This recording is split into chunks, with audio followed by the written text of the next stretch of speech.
Hello, everyone. Welcome to BioFlow again. So this is the first of several short tutorials to show you how to use the different modules. This is going to be a bit informal, so I'm just going to be jumping from some places to others. But I want to start showing you how to upload your phenotypic data into BioFlow.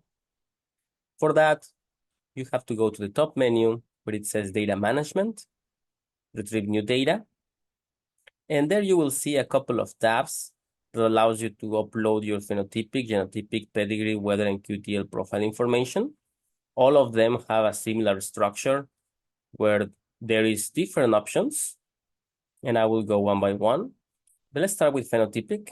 There you have the option of uploading a file using this browse button. The other one is to copy a URL, which is just the path to the location of the file. The other one is to use the BrAPI connections, which is connecting to EBS, BMS, or BrAPI. Okay, so what I'm going to show you is the most basic, which is uploading a file. For that, I selected in data source in the drop-down menu, upload a file. Then I click on browse, and that will display a little window to select your file. So I'm going to the downloads where I have a CSV file. So this is the type of file that the program expects, a TXT or a CSV file in the long format. When we say the long format, we refer to something like this, where there is a single header and the information is kind of in a, one location over the other. For example, if you have plant height information for multiple locations, you would not have multiple columns for each location, but instead you will have plant height for location 1, let's say on top, and plant height for location 2 right after, below. So that for all the information like rep, condition, block, etc. So of course, different experiments will have different information, and as we will see, that is not necessarily a blocker. So let's go back to the application. I'm going to select that file that I just showed you in Excel. And you will notice that when I upload it, I will get a preview. That is exactly the file that we were looking a moment ago. And then the important part when you are uploading a file from your own computer is that you have to match the columns that the program expects with the ones that you have in your file. For example, automatically the program detected some of the columns because I have called them exactly the same way that the program calls their own columns. For example, they called replicate rep, and I also call it rep. So those were automatically matched. But for example, the program expects or is expected that you have raw information. It would expect to be called row, but I don't have anything like that. In my case, I call it field X. And column, I call it field Y in my particular program. So it's up to you how you name your file. The important part is that when you upload it to the BioFlow, you have to match your columns with the expected columns. You can also notice that there is some columns that are required that you cannot skip, like designation, location, and traits. I'm going to pick, 2 traits. And the rest of the columns, are just recommended and optional. You don't have to fill them all, just the information that you have. But the minimum requirement is that you have designation, which is the name of the germplasm or material, location, and traits. Then all the analysis or the posterior analysis, you will notice that are computed by environment. For that, we need to indicate to the BioFlow which column is going to be named environment. So to compute the environment column, you need to decide, what columns are forming the environment. In this case, it's going to try to concatenate year, season, country, location, trial, and study. But because I only have location, it will only, include location as the environment. But if I said in trial, maybe I put the condition, where I have if something is rain-fed or irrigated, you will notice that now it gives me the option that the environment column is going to be the concatenation of location and trial, or I can decide that it's just going to be location. It's up to you to decide what is the environment, but this is important because, like I said, all the posterior calculations will be based on the environment.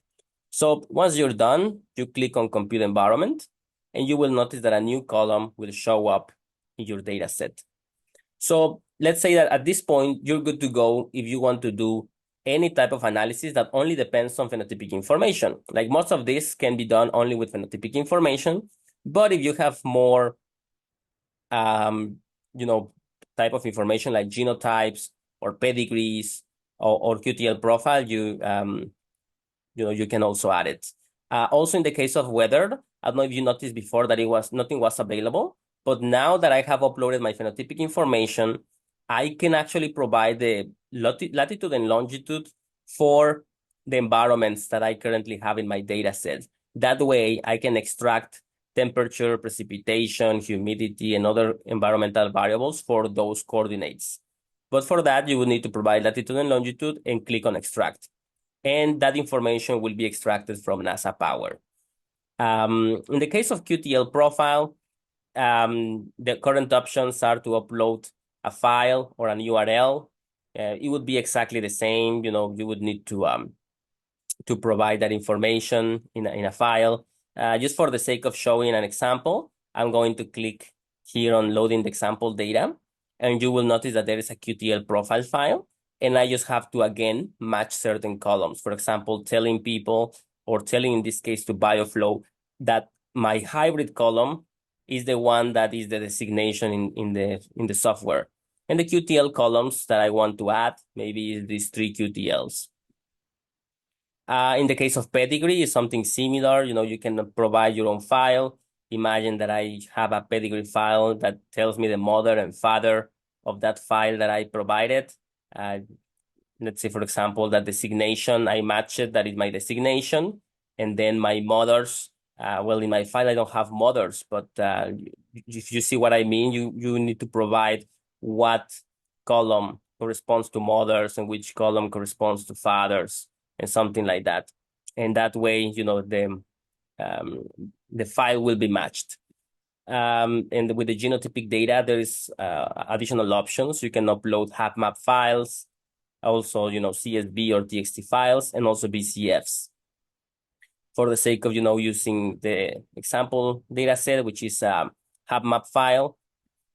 So this is what it, can summarize how to upload your phenotypic, genotypic, pedigree, weather, and QTL profile information. Like I said, you just have to look at the options that currently are available. We will keep including more if that is required. Just let us know. For example, for genotype, we are working in a connection to GWA. And currently, the rest, like pedigree and QTL profile, we can only provide that with a custom file. And for weather, like I said, you just have to upload your phenotypic data set, and then you're good to extract weather information from NASA Power. In the next video, we will focus on how to use this data that was already uploaded and use some of the selection modules like QA, STA, multi-trial analysis, indices, or optimal cross-selection. I hope this was useful, and if you have any questions, please don't hesitate to go and contact us. You can find how to contact us under the home menu, About Us, and in the tab of Contact and Development by just clicking on the support desk.